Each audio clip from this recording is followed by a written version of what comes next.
Hello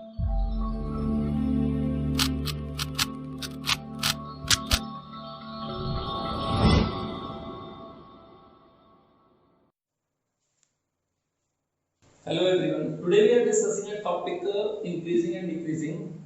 Related to this, we have to do here questions. देखिए y equal to log 1 plus x minus 2x upon में 2 plus x NCERT का question number 7th है. Increasing निकालना है. This function is an increasing function through out its domain. Clear? तो increasing decreasing के सबसे पहले फंक्शन में क्या चाहिए? डिफरेंशिएशन, जिसको y डैश या dy by dx से हम डिनोट कर सकते हैं. क्लियर है?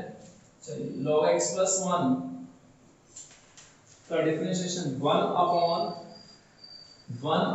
1 plus x माइनस, इसका डिफरेंशिएशन करेंगे बच्चे, क्वेश्चन रूल लगा देंगे. 2 plus x को छोड़ दिया, 2x का डिफरेंशिएशन 2 माइनस 2x को छोड़ दिया, 2 plus x का डिफरेंशिएशन 2 का 0 x का 1 अपॉन 2 plus x का whole square 1 upon 1 plus x. इसको सॉल्व करेंगे. 4 2 into 2 4 plus 2x minus 2x upon 2 plus x का whole square. Clear? Minus 2x से प्लस 2x या एलसीएम ले लेंगे. 1 plus x upon 2 plus x का होल स्क्वायर. ये वाली टर्म से इसको डिवाइड करा, ये कट गया, 2 plus x का होल स्क्वायर आ गया. सो फार्मूला ओपन कर देंगे.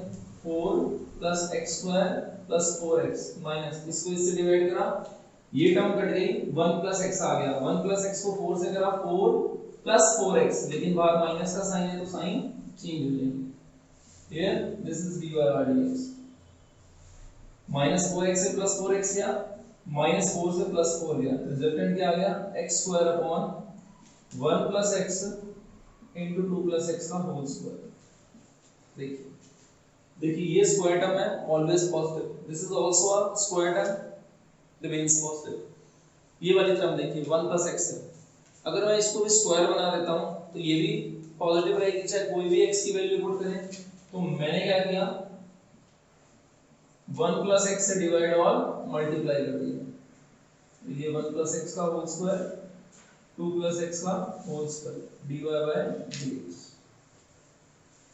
अब ये सारी टर्म, ये देखिए ये सारी टर्म स्क्वायर में एक्सेप्ट 1 plus x. तो 1 plus x के लिए मैं फंक्शन देखूंगा इंक्रीजिंग है या डिक्रीजिंग है. तो इंक्रीजिंग डिक्रीजिंग के लिए फंक्शन क्या है? dy by dx greater than 0 है ना. तो 1 plus x क्या हो जाएगा? Greater than 0. x की वैल्यू क्या हो जाएगी? Greater than -1. तो -1 से इंफिनिटी. एक्सेप्ट क्या होना चाहिए? x की वैल्यू -1 से इंफिनिटी होनी चाहिए, लेकिन अगर क्या नहीं होनी चाहिए? 0 नहीं होनी चाहिए, क्योंकि x की वैल्यू जैसे ही यहाँ 0 पुट करूंगा dy by dx 0 हो जाएगा. और इंक्रीजिंग डिक्रीजिंग में dy by dx 0 नहीं होता. It is always either the greater than equal to 0 और लेस देन इक्वल टू 0, या sorry greater than 0 less than 0. Clear? Equal to का हम यूज नहीं करेंगे. इक्वल टू हम निकालते हैं स्टेशनरी या सैटिस्फैक्टरी पॉइंट के लिए. क्लियर है? वो पॉइंट पर फंक्शन जो है हमारे पास इंक्रीज या डिक्रीज नहीं करता, उससे जस्ट आगे या उससे जस्ट पहले फंक्शन इंक्रीज और डिक्रीज करेगा. Clear this question? तो वैल्यू क्या आएगी? -1 से इंफिनिटी एक्सेप्ट 0, या कई इसको ऐसे भी लिख सकते हैं, -1 से 0 यूनियन 0 से. क्लियर? बहुत इंपॉर्टेंट क्वेश्चन है.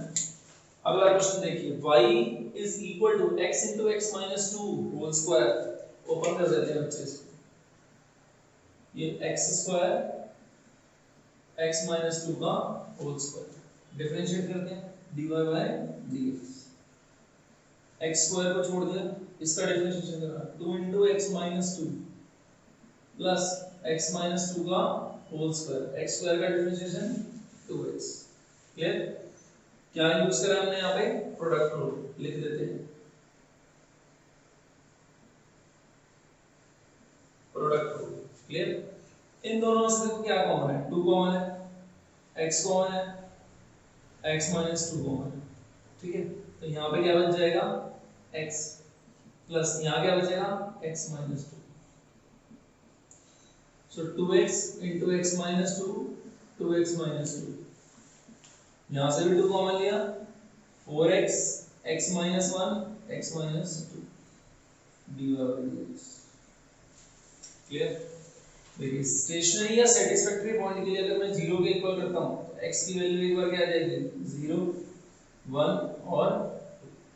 तो इंक्रीजिंग डिक्रीजिंग के लिए मुझे इन सारे पॉइंट्स को मैं ये माइनस इन्फिनिटी ये प्लस इन्फिनिटी ले लेता हूँ, मुझे नंबर लाइन के ऊपर पुट करना पड़ेगा 0, 1 और 2। क्लियर? अब देखिए 1 से बड़ी कोई भी वैल्यू ले लो, 1 से इन्फिनिटी के बीच की कोई भी वैल्यू ले लो। मैं ले लेता हूँ 3 को अगर मैं यहाँ पुट करता हूँ बेटा जी, 3 जैसे ही यहाँ पुट करूंगा तो रिजल्टेंट हमारे पास क्या आएगा, पॉजिटिव। तो इंटरवल के बाद नेगेटिव, फिर पॉजिटिव, फिर नेगेटिव। ठीक है ना? चेक भी कर लेते हैं, 0 और 1 के बीच की कोई वैल्यू ले लो, 1.5 ले लेते हैं। देखो 1.5 यहाँ पुट करा पॉजिटिव, 1.5 पॉजिटिव, 1.5 पुट करा नेगेटिव, तो ये नेगेटिव इन दोनों पॉजिटिव को नेगेटिव कर देगा। क्लियर? तो ये वाली टर्म आ गई हमारे पास नेगेटिव। ठीक है ना? इन दोनों के बीच की वैल्यू, इन दोनों के बीच में पुट करोगे तो क्या आएगा, 0.5, 0.5 यहाँ डालो, यहाँ डालो, ये दोनों negative negative, negative negative positive, और ये वाली टर्म पॉजिटिव, तो ऑल टर्म पॉजिटिव। तो जो वैल्यू हमारे पास पॉजिटिव है वो तो इंक्रीज कर रही है, यानी 0 से 1 यूनियन 2 से इंफिनिटी, ये क्या कर रही है, इंक्रीजिंग फंक्शन। और डिक्रीजिंग क्या है, माइनस इन्फिनिटी से 0 यूनियन 1 से 2, फंक्शन क्या करेगा, डिक्रीजिंग होता है। क्लियर? बहुत इंपॉर्टेंट है, नोट कर लीजिए इसको।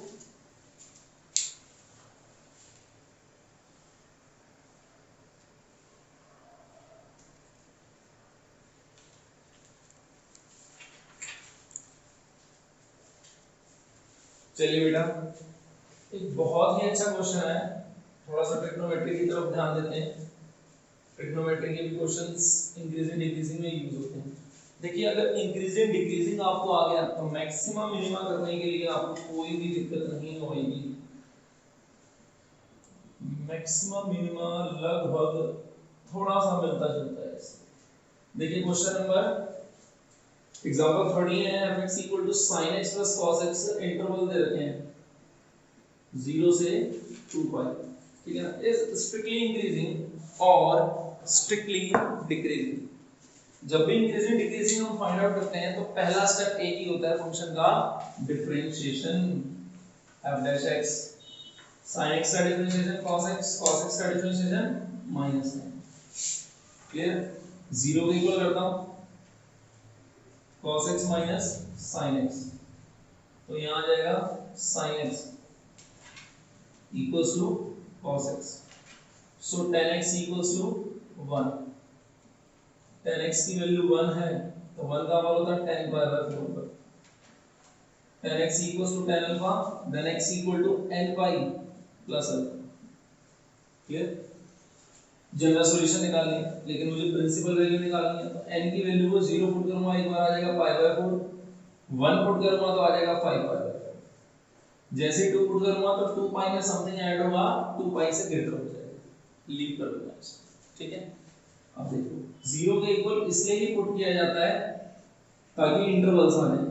अब 0 और 2 पाई के बीच में हमारे पास दो इंटरवल हैं, एक बार आया पाई बाय 4 और दूसरी बार आया 5 पाई बाय 4। क्लियर? चलिए अगला स्टेप क्या होता है, इंटरवल्स निकाल लिए, नंबर लाइन के ऊपर प्लॉट कर लिया।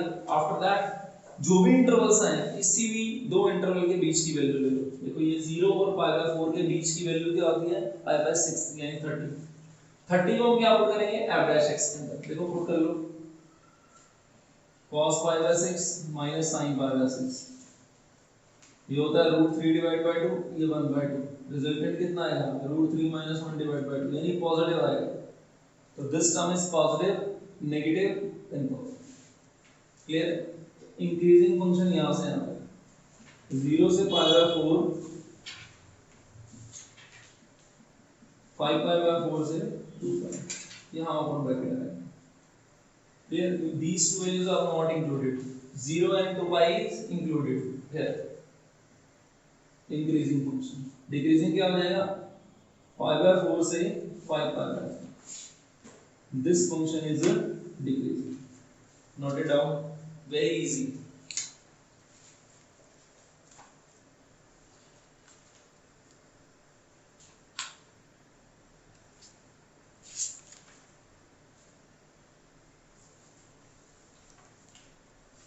एक और क्वेश्चन है बच्चे, देखिए fx equal to sign 3x, 0 से पाई बाय 2 के बीच में बताना है आपको ये फंक्शन कहां से कहां तक इंक्रीज कर रहा है और कहां से कहां तक डिक्रीज कर रहा है। तो पहला स्टेप क्या होता है, फंक्शन का differentiation f dash x sin 3x का cos 3x और 3x का differentiation, clear. f dash x को 0 के इक्वल करा, cos 3x किसके इक्वल आ गया 0 के, तो 3x की वैल्यू क्या हो जाएगी 2n + 1 into pi by 2। This is the general solution, this is the general solution. जैसे यहाँ पे जनरल सॉल्यूशन था tan x equal to tan alpha, then x equal to n pi plus pi by 4, ये भी general solution है। और ये जो दोनों निकाली है प्रिंसिपल वैल्यू है,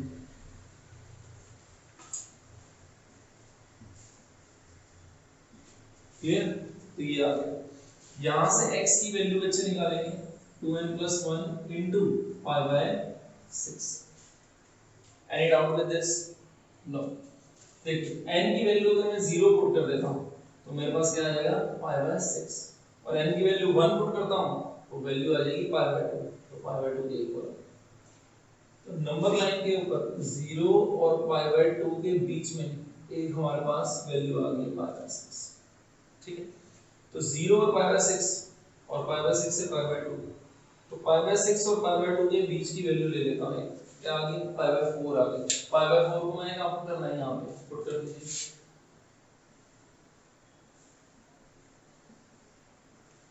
pi by 4 पुट करा, 3 pi by 4 can be written as pi minus pi by 4, तो आ जाएगा माइनस cos pi by 4, मतलब वैल्यू क्या आ रही है नेगेटिव आ रही है। तो यहां पे वैल्यू आएगी नेगेटिव और यहां पे वैल्यू क्या आएगी पॉजिटिव। तो 0 से pi by 6 increasing, strictly increasing, और pi by 6 से pi by 2 स्ट्रिक्टली डिक्रीजिंग।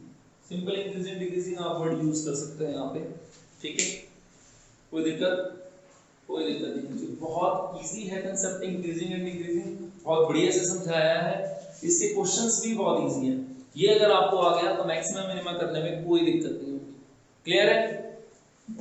ठीक है बेटा, थैंक यू।